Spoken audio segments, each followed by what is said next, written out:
সমুদ্রের বৃষ্টির কারণে এবং সমুদ্রের যে লঘু চাপ আছে এই চাপের কারণে আমাদের সমুদ্রে যে জিও ব্যাগগুলো দেওয়া হয়েছিল মানে ঝাউবন বা ঝাউ গাছগুলো প্রোটেক্ট করার জন্য এগুলো সব নষ্ট হয়ে গেছে। এখন নষ্ট হওয়ার কারণে পানি ভিতরে ঢুকে যাচ্ছে, ভিতরে ঢোকার ফলে অনেকগুলো গাছ এই 2-1 দিনের মধ্যে অনেক ভেঙে পড়েছে, অনেক নষ্ট হয়ে যাচ্ছে, যা মানে ভালো না। তো আমরা চাই মানে এটার একটা পার্মানেন্ট সলিউশন বা একটা ভালো একটা মজবুত টেকসই কোনো সলিউশন চাই, যাতে আমাদের এই সৌন্দর্যটা নষ্ট না হয়। কারণ এই সৌন্দর্যটা টিকে বা বজায় রাখার দায়িত্ব আমাদের সবার।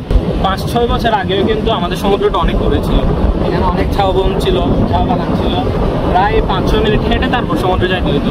আসলে বর্ষা আসলে আর যদি কোনো লঘুচাপ বা নিম্নচাপের কারণে যখন পানি ফুলে উঠে চলে আসে তখন হচ্ছে গাছগুলো ভেঙে যায়, তারপরে যে সমুদ্রের পাড় ভেঙে গিয়ে আমাদের আজকে এই অবস্থা। এখানে যে ব্যক্তি ছিল এটা কোনো আসলে পার্মানেন্ট সলিউশন না, পার্মানেন্ট সলিউশন পাওয়ার জন্য আমাদের যে জলবায়ু যে অধিদপ্তর আছে বা আমাদের জেলার যে প্রশাসক আছে, জেলা প্রশাসক আছে, ওনাদের উদ্যোগে যদি টেকসই কোনো পার্মানেন্ট সলিউশন যদি বের করা যায় তাহলে হচ্ছে আমাদের এই কক্সবাজারবাসীর জন্য হচ্ছে অনেক লাভ হবে। কারণ এই ব্রিজের পাড় ভাঙাটা আমাদের অবশ্যই রক্ষা করতে হবে।